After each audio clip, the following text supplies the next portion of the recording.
नमस्कार मित्रों, मैं विपिन राजपूत विद्यापीठ सिपरी से। मित्रों, आज हम संधारित्र के बारे में पढ़ेंगे, कंडेंसर। तो संधारित्र क्या होता है, इसका सिद्धांत क्या है और इसके लिए व्यंजक व उपयोग के बारे में हम अध्ययन करेंगे। यहां पर हमने एक प्लेट ए ली है और दूसरी प्लेट बी ली है।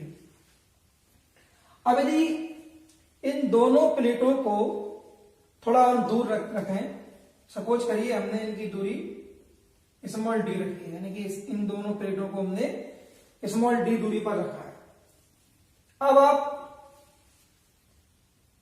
यदि प्लेट ए को प्लस क्यू आवेश दे देते हैं, आपने यदि प्लेट ए को प्लस क्यू आवेश दिया तो आप देखते हैं कि प्लेट ए पर दोनों ओर प्रत्येक स्थान पर समान रूप से प्लस क्यू आवेश फैल जाता है। और हम इसके पास में स्मॉल डी दूरी पर दूसरी प्लेट बी रखते हैं, तो प्रेरण की क्रिया के द्वारा प्लेट बी के आगे वाला जो सिरा है उस पर माइनस आवेश यानी कि विपरीत आवेश प्रेरित हो जाता है, और दूसरी ओर समान आवेश यानी कि प्लस आवेश प्रेरित हो जाता है। ये ऐसा नियम होता है प्रेरण क्रिया में। अब चूंकि हमने प्लेट बी को भू संपर्कित कर रखा है, यानी कि पृथ्वी से कनेक्ट कर रखा है, तो पृथ्वी से आने वाले जो इलेक्ट्रॉन है ना, वो पॉजिटिव चार्ज को क्या करेंगे, आकर्षित करेंगे, और इस तरह से प्लेट बी के दूसरी ओर का समस्त धन आवेश पृथ्वी में चला जाएगा। या ऐसे ही कह सकते हैं कि पृथ्वी से आने वाले इलेक्ट्रॉन्स इस साइड के समस्त धन आवेश को निष्फल कर देंगे, नष्ट कर देंगे। अब यहां पर हम समझाना यह चाहते हैं कि समस्त प्रक्रम तैयार हुआ है आपके सामने। ये पूरा प्रक्रम संधारित्र कहलाता है। यहां पर प्लेट ए और प्लेट बी को हम संधारित्र की प्लेटें कह सकते हैं, और ये पूरा सिस्टम दिख रहा है, ये पूरा सिस्टम एक संधारित्र है। तो यहां पर जैसे ही प्लस आवेश चला जाएगा पृथ्वी में, तो जो प्लेट बी का जो विभव है वो कम हो जाएगा। अब सपोज करिए यदि हम प्लेट ए का विभव V1 मान लें और प्लेट बी का विभव V2 मान लें, तो प्लेट बी का एक साइड का आवेश चला गया। इस तरह से यहां विभव की कमी होगी, तो यहां V1 का मान अधिक होगा, V2 का मान कम होगा।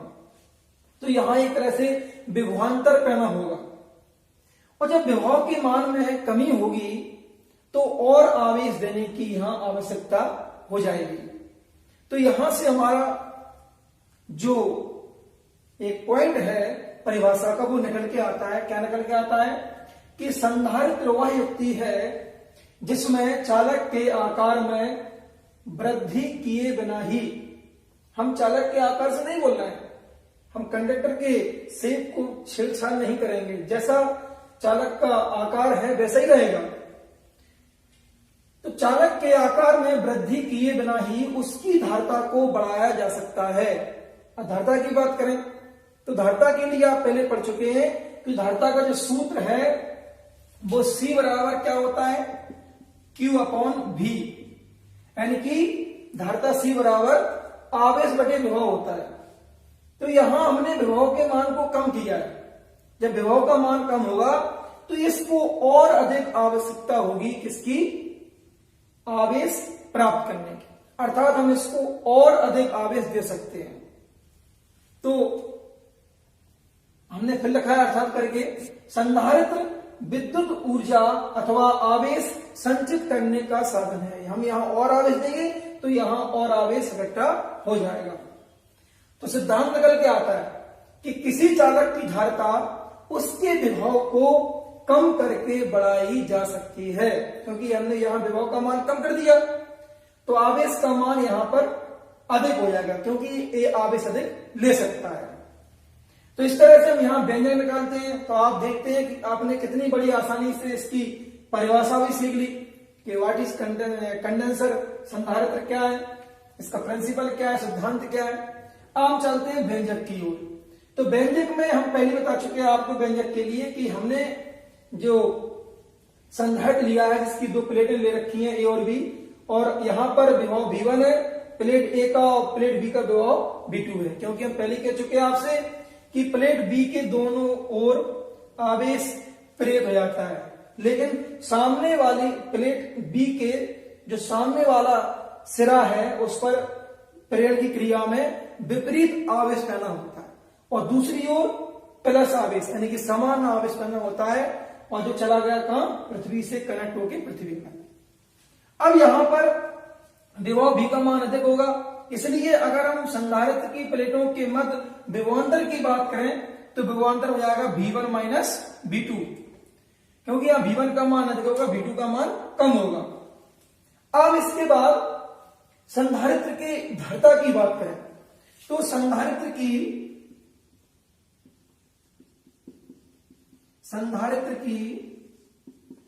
धारिता C बराबर हो जाएगा आवेश बटे विभवांतर।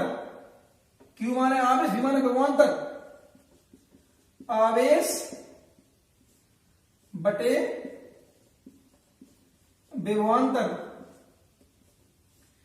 तो इस तरह से आपका व्यंजक निकल आएगा C बराबर आवेश का मान क्या है Q,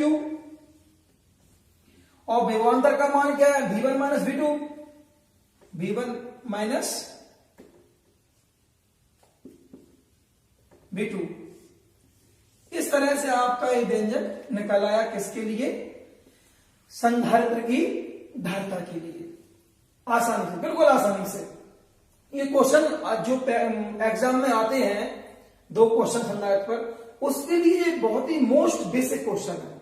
एग्जाम में ऐसा नहीं, एग्जाम में इसको ही पूछ लेते हैं, लेकिन ज्यादातर जो आगे पढ़ने वाले हैं बोर्ड एग्जाम के लिए क्वेश्चन, वो इसके बिना हम नहीं समझ सकते, नहीं कर सकते, इसलिए इसको समझना बहुत जरूरी है। आगे हम अगर संधारित्र के उपयोग की बात करें तो संधारित्र का उपयोग रेडियो सेट में ट्यूनिंग के लिए होता है, और इसके साथ साथ इसका उपयोग दोलित्र में भी होता है।